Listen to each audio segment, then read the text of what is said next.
When Henry T. Perea announced his resignation almost 2 weeks ago, it really sped up the race to replace him between Democrat Dr. Joaquin Arambula and Fresno City Councilman Clint Olivier, a Republican. Now, we plan to have both candidates on the show, of course. Councilman Olivier joining us this morning. So thanks so much for being with us. Hey, thanks for having me. Were you shocked when the assembly member said, I'm going to leave office a year early? Well, absolutely. I think it came as a shock to everyone.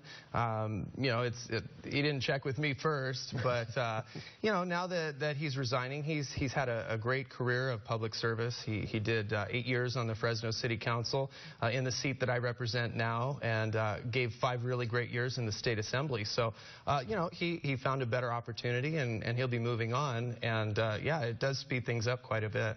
So let me ask about that parallel. Same seat. Now you're wanting to be in that seat as well. He's of course a Democrat, but he's socially liberal, more fiscally conservative. Yeah. How do you say your politics match up to his? Well, I think they match up pretty well, really. I'm also a very moderate person. My voting record on the city council would show that I'm very business friendly.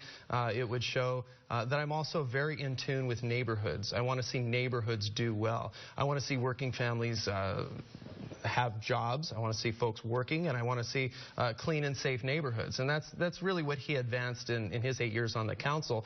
And then, of course, when you go to the you're addressing those same issues, but on such a broader scale, where you're talking about at a city level, you want to get businesses to locate in the city or in your district, and you want to fill in vacant lots. Well, on the state level, you're talking about regulatory relief, so that businesses can choose the state. So it's the same kind of problems, but different ways of tackling them. Let me ask you about a problem that was tackled by the assembly member in a certain way, SB 350, the climate change bill. He stood in the way of what the governor wanted with regulating and really cutting the amount of oil and gasoline that could be used in the state, but he ended up voting for the other provisions. How would you have voted for SB 350? I think I would have voted it down in its entirety. I think that Assemblymember Perea took a very bold and courageous stand, and the Assemblyman was able to stand up because there was a core group of Republicans who opposed the bill. This is a bill that would have hurt working families. The Assemblymember said so. It would have cut fossil fuel consumption, gas use, by 50% in 15 years. And if you live in, Palo Alto, or if you live in Van Nuys or in Burbank, you can absorb that kind of increase because scarcity causes prices to go up. But if you're in Fowler or if you're in Parlier and gas goes up, you're choosing between a tank of gas and groceries.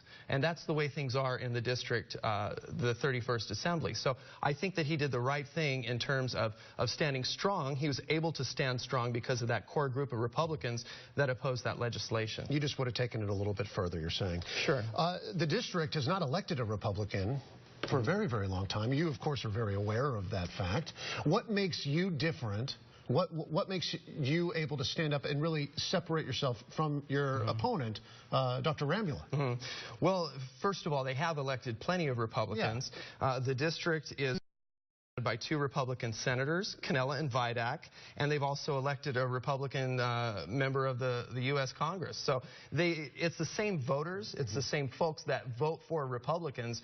They just haven't happened to have an assembly member from our party. What makes you the better candidate then? Well, first of all, experience. I would be serving the same folks that I've been serving on the city council for the past 5 years. Veteran of many battles. When I think that whoever's elected in the 31st district has to be a very loud advocate for neighborhoods, for rural areas, for farmers, for farm workers. You have to be a very loud advocate, and I think that I have the experience that it takes to draw attention. The 31st Assembly is the 2nd poorest assembly district in the state of California, and these are the kinds of problems that they've got to have a very strong advocate for. If we're going to get folks from the Bay Area or L.A. and the governor to work with us to fix the problems here in the Valley. One thing I did want to point out, what I love about you is that you're very opportunistic in a lot of ways. You use your visibility. At the Somerset Village, at the strike team, the Common Forces strike team news conference, you were speaking, and then you stopped and you go, and now for Univision. Right. and you actually were speaking Spanish. Sure. I got a clip of that. Los residentes no deben vivir como eso. Y creo que este plan es muy importante. I mean, impressive stuff. I looked at that and I said, this is a man that wants to win.